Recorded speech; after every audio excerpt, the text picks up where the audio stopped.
ng Tagalog. Ay, kitig. Ayan.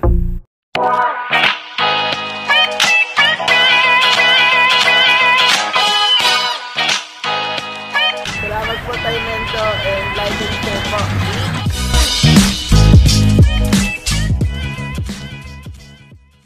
Ayun mga kamba si Jepoy dito sa Usosan sa Taguig. Shoutout. Shoutout sa'yo Jepoy, shoutout sa mga tropa mo. Ayan, namimili ng gagamba Ayan tingin yan. Kaway. So ayan mga kagamba, shoutout sa'yo Jepoy. Ismo. Mga kagamba si Jeffrey dito sa Bagong Ilog, Pasig. Solid G, salamat po. Salamat Tatay Mento. Salamat sa Solid G. Shoutout mo yung tropa mo. Shoutout ka pala yung anak ko, si Justin Louie. Ito na, kasama ko yung idol natin. Thank you Jeffrey, thank you. Salamat po Tay. Salamat. Ayun, magandang araw ulit mga kagamba. Ngayon mga kagamba, mag-unboxing tayo ng Tagalog at saka Masbate, yung tangkal Masbate. Pagkukumparahin natin mga kagamba yung Tagalog at saka Masbate na tangkal. Para yung iba na may alinlangan ay makikita nyo kung anong pagkakaiba mga kagamba. Shoutout muna kay si Mark de la Cruz ng Spain. Nasa Spain yan mga kagamba. Sila kay Sir Rebellina ng Toronto, Canada.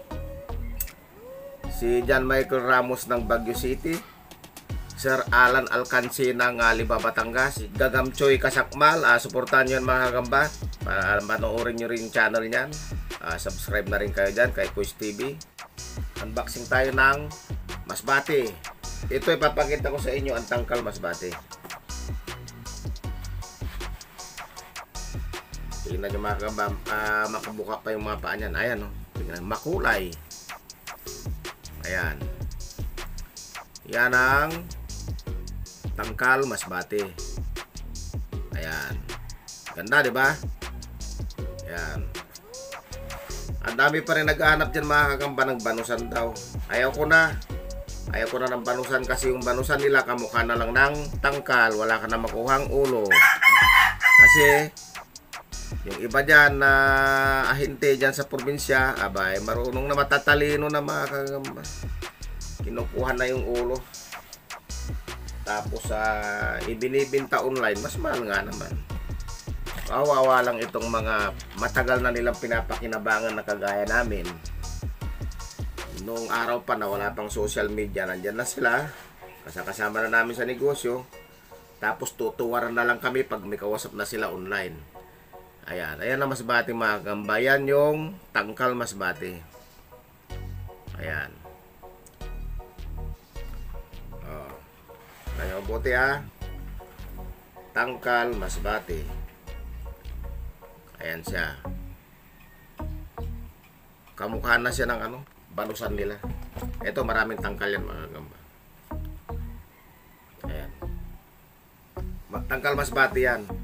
Yung Tagalog naman natin, ito sinampol ko lang to. Pero nasa baba yung mahigit 1,000 rin ito. Ito, tingnan nyo naman itong Tagalog kung anong pagkakaiba. Para matuto kayo mga kagamba. Ayan ang Tagalog. Tingnan nyo, iisa kulay niyan, iisa hugis. Ayan, mas bulinggit sa tignan. Ayan, tingnan nyo mabuti. Ayan.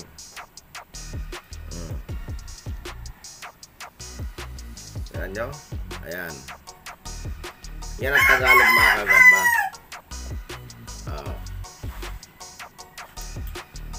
Ayan. Ayan Tagalog. Mamaya makikita niyo pagtatabiin natin yan para maipakita sa inyo yung pagkakaiba talaga ng Tagalog sa Masbate. Ayan Yan. Ang mga gagambang yan mga kagamba, pag putok na putok, usong-uso yung gagamba, kahit maliliit yan mabibinta. Walang masasayang dyan. Ayan. Pagkakakitaan nyo yan.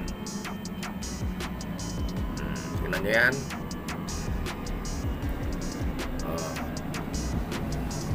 Ulitin ko ulit. Yung Masbate ha. Tingnan nyo ang kulay ng Masbate. Ayan o. Diba?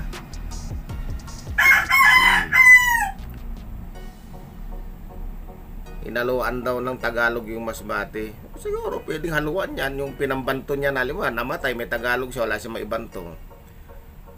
Ayun na lang Tagalog, ibabanto niya. 3-4 na piraso. Okay lang yun. Ay kasi ba naman patay yung ibibinta sa'yo? Gusto mo ba yun? Diba mga gamba? Praktikal lang. Wala ka ng pambantong masbate, meron kang pan-Tagalog, kunin mo na yung malaking Tagalog, yun na, ibanto mo sa masbate. So at least hindi lugi yung bibili sa'yo. Hindi niya sasabihin na nakakita siya ng isang patay, sabi mo, daming patay. Ayan, yun ang iniiwasan natin mga gamba, na yung 3-4 lang patay, daming patay na. Halos lahat patay na pagka nag-comment siya. Ayan. Pinapalitan naman natin yan mga gamba pag nag-deliver tayo. Ibibigay ko sa'yo ang order mo na narebisa. Nire-revisa natin. Yan. Ang ganda ng masbate na tangkal ngayon. Malayo, di ba mga kagamba? Malayo. Sa kulay pa lang. May halo man na Tagalog yan. Abay, kung 3-4 na piraso lang, reklamo pa. O, tingnan nyo Tagalog. Paulit-ulit lang natin papakita mga gamba. Pero nung time na bago mag-umpisa ang usuan ng gagamba nung Mayo, ang laki ng Tagalog ko mga kagamba, halos masbate rin ang size niya. Kasi nga basal kung tawagin yung inilawan. Unang pailaw. Hindi nila yung, kasi ngayon paulit-ulit na lang inilawan nila, pati yung maliliit kinukuha na. Yan. Yun mga kagamba. So sana marami kayong natutunan na naman sa ipinakita kong video. Sa mga itinuro ko sa inyo, sana marami kayong natutunan. At sana huwag kayong magsasawang manood ng aking mga i-upload na video mga kagamba. Hanggang sa muli, maraming salamat.